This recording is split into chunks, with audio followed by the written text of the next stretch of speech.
ఈరోజు ప్రజల మీద, మనుషుల మీద భక్తిని బాగా చూపిస్తున్నారు. అంటే ఇంకా వాళ్ళే విగ్రహం, వాళ్ళనే పూజిస్తారు. వివాహం కానీ ఆడవాళ్ళు ఒక మనిషిని విగ్రహంగా పెట్టుకొని లవ్ అఫేర్ అని, ప్రియుడని, ప్రియురాలని విగ్రహంగా పెట్టుకొని ఆ వ్యక్తినే పూజిస్తుంటారు. కళ్ళు మూసినా తెరిచినా మనసులో ఇంకా ఆ వ్యక్తి తలంపులే, ఆ వ్యక్తి మాటలే, ఆ వ్యక్తి ఆలోచనలే, ఆ వ్యక్తి ఫోటోనే కనిపిస్తుంటుంది ముఖ చిత్రం. నీ భక్తి ఆ వ్యక్తి. ఇలా ఉండొచ్చా? ఆత్మీయుల జీవితంలో ఇలా ఉండొచ్చా? మీరు దేవుని కంటే ఎక్కువగా దైవజనులను కూడా ప్రేమించొద్దు. అవసరం లేదు మీ ప్రేమ.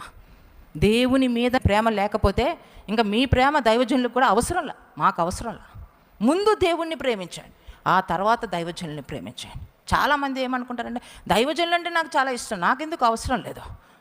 నువ్వు ముందు నా యేసయ్యని ప్రేమించు, నువ్వు ముందు యేసయ్యని ఇష్టపడు, ఆ తర్వాత యేసయ్య మాటను బట్టి నన్ను ప్రేమించు, యేసయ్య మాటను బట్టి దైవజనుల్ని స్వీకరించు, యేసయ్య మాటను బట్టి నువ్వు మాకు లోబడు. అంతేకాని మొదటిగా దైవజనుల్ని విగ్రహంగా పెట్టుకోవడానికి వీల్లేదు. మొదటగా మీ జీవితాల్లో యేసయ్య యేసయ్య యేసయ్య యేసయ్య యందలి భయము భక్తి కలిగి జీవించాలా. నిర్లక్ష్యమైన జీవితము ఏ ఒక్కరిలో ఉండడానికి వీల్లేదు. మీ జీవితాల్లో అద్భుతాన్ని నేను చేస్తానా, నేను చేయగలనా? దైవజనులే చేయగలరా? మిమ్మల్ని ఆశీర్వదించేది, దీవించేది దైవజనులా, యేసయ్య? మిమ్మల్ని స్వస్థపరిచేది యేసయ్య, దైవజనులా?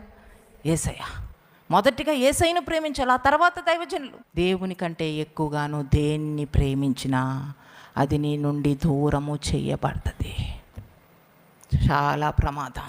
ఇదే స్టేట్మెంట్ దినకరన్ గారు ఒక మ్యాగజైన్లో రాశారు.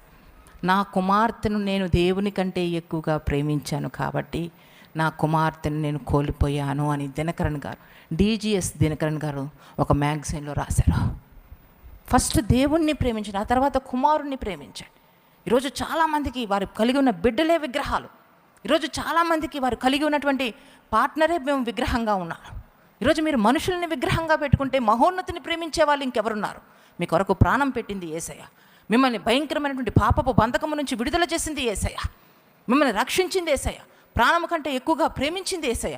ఈరోజు యేసయ్యని మర్చిపోయి మీరు ఇష్టానుసారంగా లోకంలో ఉన్నటువంటి మనుషుల మీద ఎందుకు మనసు పెడుతున్నారు? మనుషులు ఏ పాటి వారు? నువ్వు మనుషుల్ని ఆనుకుంటే వాళ్ళు ఎప్పటికైనా పక్కకి జరుగుతారు, పడిపోవాల్సి వస్తుంది. కానీ యేసయ్యను ఆనుకున్నవారు, యేసయ్యను ఆశ్రయించిన వారు కదల్చబడరు.